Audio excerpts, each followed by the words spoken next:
Bismillahirrahmanirrahim. Assalamualaikum warahmatullahi wabarakatuh. Selamat pagi, salam sejahtera untuk kita semua. Yang saya hormati Asisten Teritorial Kodam 2 Sriwijaya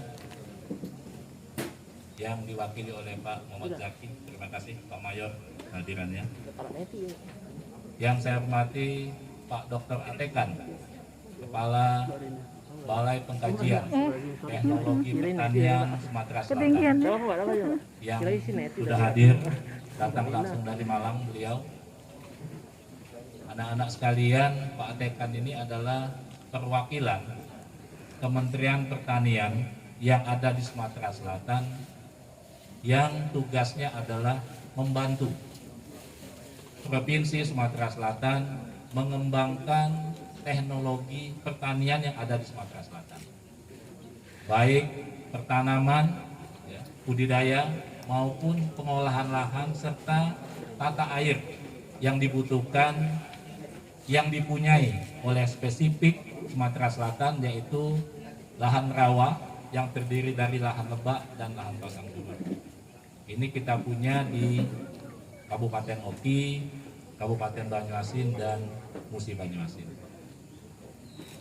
Yang saya hormati pimpinan Patani, Pandu Tani Nelayan Indonesia, Pak Aristo, beserta Ibu Misliha dan Adinda, terima kasih kehadirannya. Patani dalam hal ini salah satu yang menginisiasi adanya kegiatan kita pelatihan pada hari ini. Kita plus untuk Patani.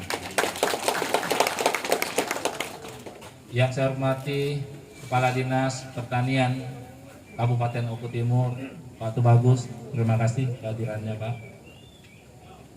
Yang kami hormati para mitra Dinas Pertanian yang hadir pada kesempatan ini, baik dari PT Gunung Biru maupun produsen alat mesin pertanian yang lain, mungkin dari Rutan, dari Tanikaya, maupun dari produsen-produsen alat mesin pertanian yang ada. Yang kami banggakan tentu saja anak-anakku sekalian, para petugas pendamping peningkatan ekonomi pertanian, P2EP yang diangkat oleh Pak Gubernur pada tahun 2020 kemarin sebanyak 1.000 orang yang hadir langsung. Pada kesempatan ini sebanyak 35 orang ditambah petugas-petugas yang ada di provinsi, terdiri dari 7 kabupaten plus 1 kabupaten Lahat. Jadi yang hadir langsung ada 8 kabupaten, dan secara virtual Bapak Ibu sekalian, anak-anakku sekalian, ini diikuti oleh 1.000 P2EP termasuk anak-anak yang hadir di sini. Kepada para petugas PPEP di kabupaten kota yang tidak sempat hadir di sini, kami sampaikan salam, terima kasih, apresiasi untuk kehadiran partisipasi secara virtual. Dan nanti diharapkan juga, walaupun secara virtual, juga tolong anak-anak P2EP untuk memperhatikan secara langsung. Kita juga nanti akan mengupayakan ini langsung live, langsung bisa dilihat langsung oleh teman-teman P2EP di 15 kabupaten kota yang lain. Karena kalau dari 1.000 yang hadir 40, itu baru 2,5% saja yang ada di sini ya. Begitu ya. Baru 2,5%. Jadi yang 97,5% menyebar di 17 kabupaten kota. Bapak Ibu yang saya hormati, kegiatan ini teman-teman sekalian, anak-anakku sekalian, ini tidak ada anggarannya. Tetapi kita mengambil kebijakan ini, kita berkumpul bersama, diinisiasi oleh 3 bidang PSP, Pak Elpantria tadi yang melaporkan, bidang tanaman pangan, Ibu Tuti, dan bidang P2HP yang saat ini sedang bertugas ke Jakarta, tetapi kasih-kasihnya sempat hadir di sini. Dan sinergi dari koordinator penyuluh provinsi, Pak Ernizal beserta teman-teman, sehingga kegiatan ini bisa dilaksanakan. Kenapa kegiatan ini kita laksanakan? Tadi sekilas sudah disampaikan oleh Pak Ivan. Kegiatan ini dilaksanakan adalah salah satu wujud daripada pemberdayaan petugas P2EP yang sudah diangkat sebanyak 1.000 di tahun 2020. Di tanggal 6 Juli kita kemarin juga melakukan pelatihan terhadap petugas PUPT, P2EP, PBT, P2EP, dan penyuluh. Itu sebanyak hampir 300 orang yang tergabung, baik penyuluh PNS maupun P2EP. Nah, ini salah satu upaya kita untuk memberdayakan anak-anak P2EP yang ada di 17 kabupaten kota. Pak Gubernur sangat berharap sekali kepada anak-anak sekalian, petugas PPEP, untuk bisa betul-betul berkontribusi melakukan kinerja pendampingan, memberikan bimbingan, maupun dapat membimbing langsung terhadap kebutuhan yang didapati di desa wilayah binaan masing-masing. Terkandung maksud Pak Gubernur adalah petugas pendamping peningkatan ekonomi pertanian ini tidak hanya di sektor pertanian saja, tetapi lebih kepada sektor ekonomi yang dapat meningkatkan kesejahteraan petani di wilayah binaan masing-masing. Nah, ini adalah salah satu upaya kita agar anak-anak P2EP tidak hanya berkutat di masalah budidaya tanaman saja, tetapi yang sudah disampaikan sebelum ini, pelatihan kita sebelum ini, bahwa anak-anak juga harus mampu mengkomunikasikan dengan pihak-pihak luar di samping dinas pertanian yang memang dibutuhkan oleh petani. Contohnya apa? Perbankan. Anak-anak P2EP harus sudah bisa mengkomunikasikan kebutuhan petani-petani yang ada di desanya masing-masing dengan pihak-pihak perbankan, dengan fitur-fitur atau fasilitasi yang disiapkan oleh perbankan seperti KUR, ya, itu harus bisa diakses. Salah satu nanti evaluasi kita, anak-anak sekalian, itu adalah serapan KUR di wilayah binaan masing-masing. Seberapa besar serapan KUR di desa wilayah binaan masing-masing, itu juga menjadi salah satu indikator penilaian kita terhadap anak-anak PPEP di Sumatera Selatan. Selanjutnya, anak-anak sekalian, kita hari ini tadi sudah disampaikan yang hadir cuma 40 nih. Bagaimana dengan yang 960? Yang 40 inilah yang nanti akan menggetuk tularkan, yang akan memberikan juga bimbingan terhadap petani di wilayah binaannya, sekaligus teman-teman PPEP di desa sekitar wilayah binaan anak-anak sekalian. Ya, ini jadi sifatnya TOT, ya, training of trainer. Jadi anak-anak di sini, ya, yang nanti akan mengembangkan ini kepada teman-teman PPEP yang lain. Itu wajib harus dilakukan oleh anak-anak sekalian. Pelatihannya apa? Di sini sudah dituliskan ada operator dan mekanik. Tetapi tidak hanya sampai situ saja. Tidak hanya sampai situ saja. Operator, anak-anak sekalian, tidak hanya mampu mengendarai, mengoperasionalkan, serta memberdayakan alat yang ada. Ya. Tidak hanya mampu membajak, ya, tidak hanya mampu memanen, tetapi juga harus mampu mengenali masalah-masalah yang ada di alat-alat yang dikendarai.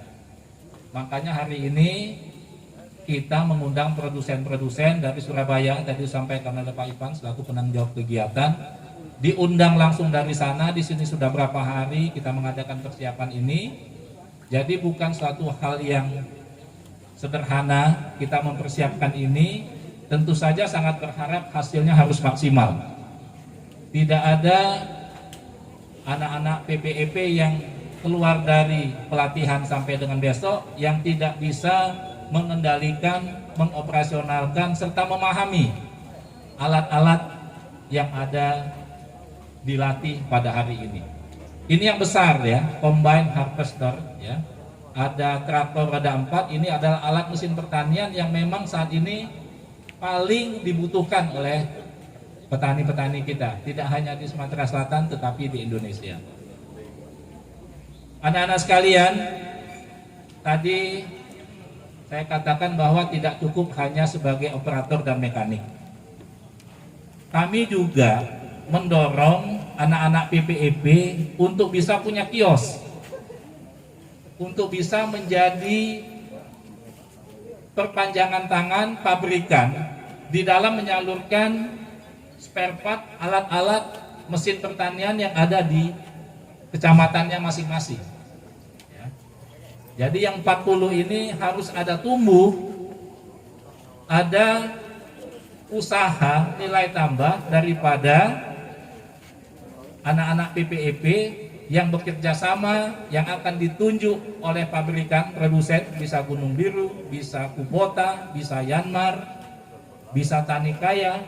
Jadi harus setelah ini bisa berkomunikasi dengan pihak pabrikan, bagaimana meyakinkan dengan pihak pabrikan produsen bahwa anak-anak PPEP bisa memasarkan produk-produk spare part maupun alat mesin pertanian kepada petani yang ada di wilayah binaan maupun di sekitar wilayah binaannya. Sampai sini bisa dipahami? Ya. Tadi Pak Ipan sudah menekankan, tidak boleh yang pulang dari sini tidak bisa mengendarai, mengoperasionalkan, tidak boleh juga pulang besok itu tidak mampu mengenali permasalahan-permasalahan yang ada di alat mesin pertanian. Nanti Pak trainer dari produsen, tolong betul disampaikan secara rinci, ya, harus banyak praktek ya, harus banyak praktek dan harus semuanya kebagian mengendarainya, tidak boleh hanya secara teori saja, ya, tidak boleh secara teori saja. Dan juga perlu dicatat oleh anak-anak sekalian, setiap alat ini terdiri dari berbagai macam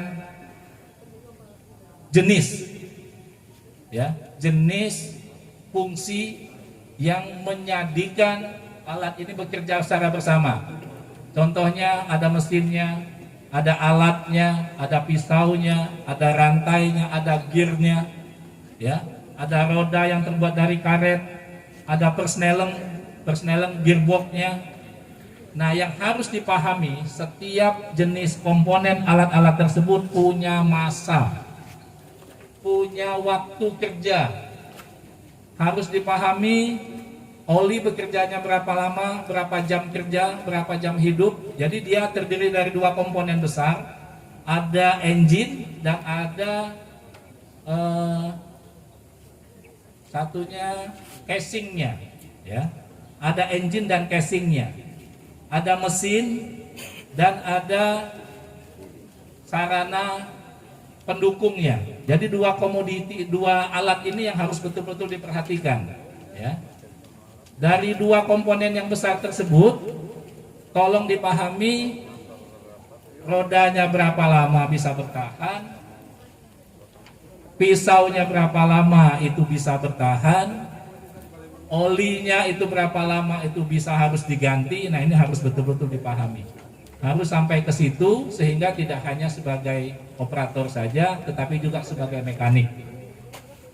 Kenapa kita harapkan demikian anak-anak sekalian? Karena banyak kita temui di kabupaten kota alat-alat brigade provinsi yang ditaruh di kabupaten kota, Pak Tekan, Pak Zaki ya, Pak Bagus, itu hanya karena peralatannya yang sederhana, yang tidak bisa bekerja optimum, seperti selangnya, ya, seperti sealnya, tetapi alatnya tidak bisa operasional secara maksimal. Nah, hanya alat-alat yang sederhana tersebut yang memang dia diistilahkan fast moving, ya, artinya penggantiannya memang cepat. Selagi dia operasional sekian bulan, sekian jam itu memang harus diganti. hanya karena tidak ada perawatan itulah sehingga alat itu tidak bekerja maksimal. Itu banyak kita temui di kabupaten kota. Nah, inilah upaya kita anak-anak sekalian, sekali lagi harapan kami semua di provinsi mengupayakan adanya kegiatan ini. Kita mengajak semua komponen yang ada, termasuk hari ini yang hadir jauh-jauh dari Surabaya, ada yang dari Jakarta. Produsen yang hadir adalah untuk melatih anak-anak sekalian. Jadi sekali lagi pesan saya, arahan saya harus betul dimaksimalkan selama 2 hari ini. Tidak ada yang tidak mampu melakukan absorpsi atau penyerapan ahli teknologi pembelajaran dari pelatih-pelatih dari produsen yang akan dilakukan selama 2 hari ini.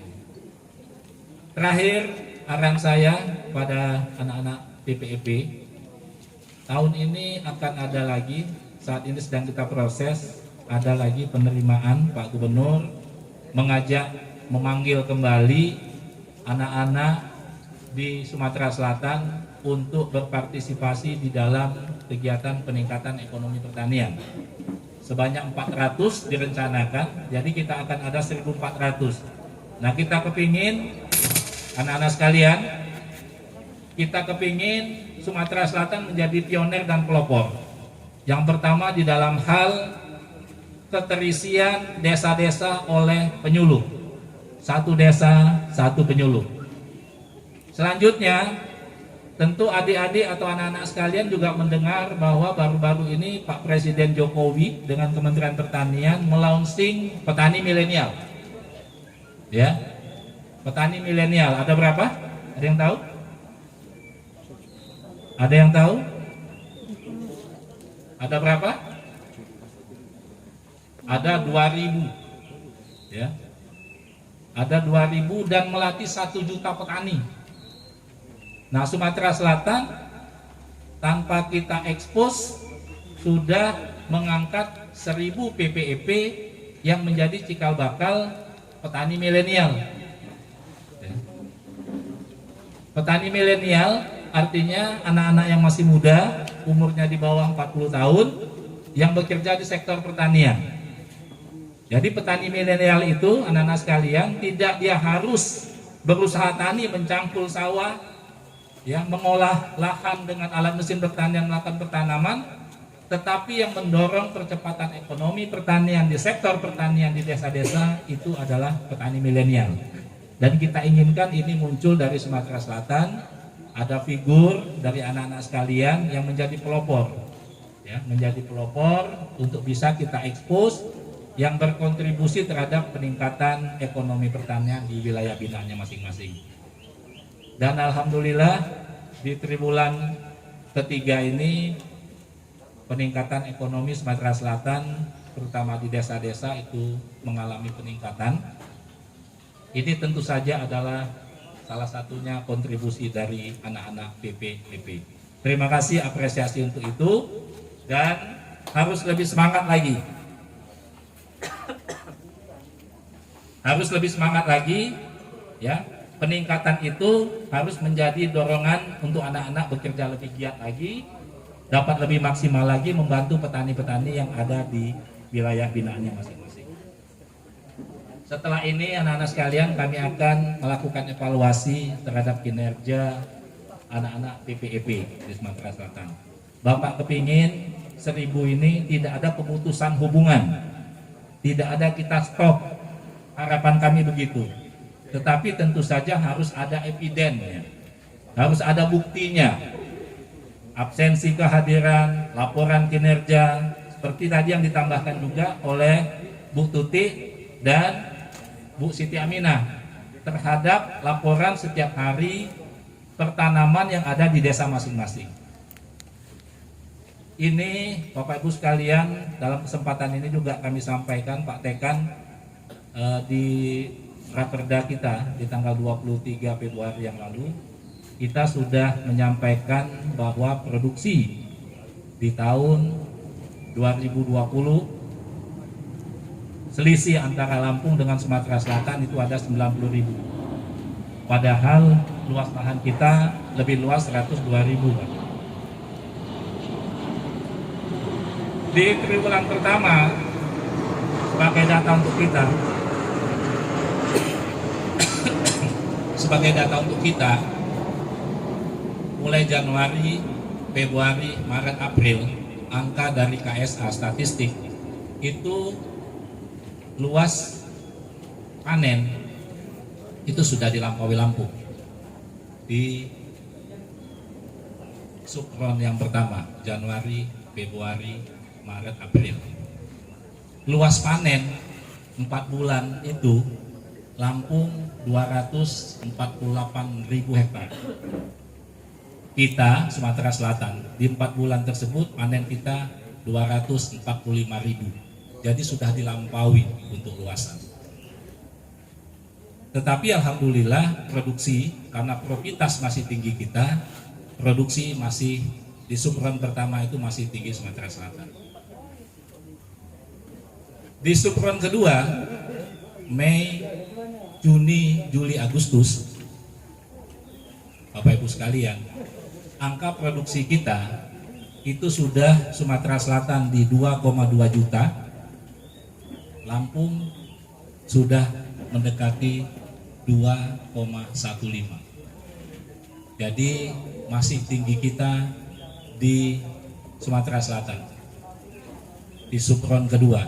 Tetapi di subron ketiga mulai dari September, Oktober, November, Desember, berdasarkan evaluasi kita di tahun 2020, anak-anak sekalian, itu Lampung luas panennya sekitar 200.000 lebih. Sumatera Selatan dari data yang ada di tahun 2020 hanya 127.000. Jadi produksi kita itu bisa dilampaui di subron ketiga dimulai September, Oktober, November, Desember. Itu Lampung luar biasa peningkatannya. Makanya kita ingin melakukan percepatan tanam dan semua itu tergantung di anak-anak sekalian. Karena apa? Karena data-data yang anak-anak sampaikan itu akan berkontribusi terhadap produksi Sumatera Selatan di tahun 2021. Bisa dipahami anak-anak sekalian? Harus semangat, harus betul-betul perhatian dengan tugas yang diamanahkan, sehingga Bapak tidak kepingin yang 40 ini ditambah 960 anak-anak PPEP yang lain tidak melakukan gerakan laporan percepatan tanam di desa masing-masing. Ditambah penyuluh-penyuluh yang ada di 17 kabupaten kota. Mungkin itu anak-anak sekalian beberapa hal terkait tujuan dan arahan kepada anak-anak di dalam melakukan kegiatan pelatihan pada hari ini. Dan kita berharap semua, yang pertama, tujuan daripada pelatihan ini bisa tercapai. Ada terlatih 40 tenaga PPEP yang sudah mempunyai sertifikat TOT, yang sudah mempunyai sertifikat Trainer of Training, pelatih daripada pelatihan, yang akan mengembangkan, menularkan kepada petugas PPEP yang lain, yang akan menularkan kepada petani, anak-anak petani di desa masing-masing untuk bisa mengenali, mengoperasionalkan, sekaligus juga bisa memahami permasalahan-permasalahan yang muncul di alat-alat mesin pertanian. Itu saja arahan dari saya selaku Kepala Dinas, PLT Kepala Dinas Pertanian TPH Sumatera Selatan, dan saya mendoakan semua kita yang hadir di sini, semua anak-anak PPEP yang ikut di dalam pelatihan di 17 kabupaten kota secara virtual, kita dihindarkan dari wabah COVID, kita diberikan kesehatan lahir dan batin, serta kita diberikan keapiatan dan semangat untuk dapat menjalankan tugas-tugas yang dibebankan kepada kita masing-masing. Dengan mengucap Bismillahirrahmanirrahim, pelatihan operator dan mekanik, tenaga petugas pendamping peningkatan ekonomi pertanian Sumatera Selatan di 17 kabupaten kota yang diikuti secara virtual dan diikuti 8 kabupaten kota secara offline hadir bersama di sini, saya nyatakan dibuka. Terima kasih. Lebih dan kurang mohon maaf. Wabillahi taufiq wal hidayah. Wassalamualaikum warahmatullahi wabarakatuh.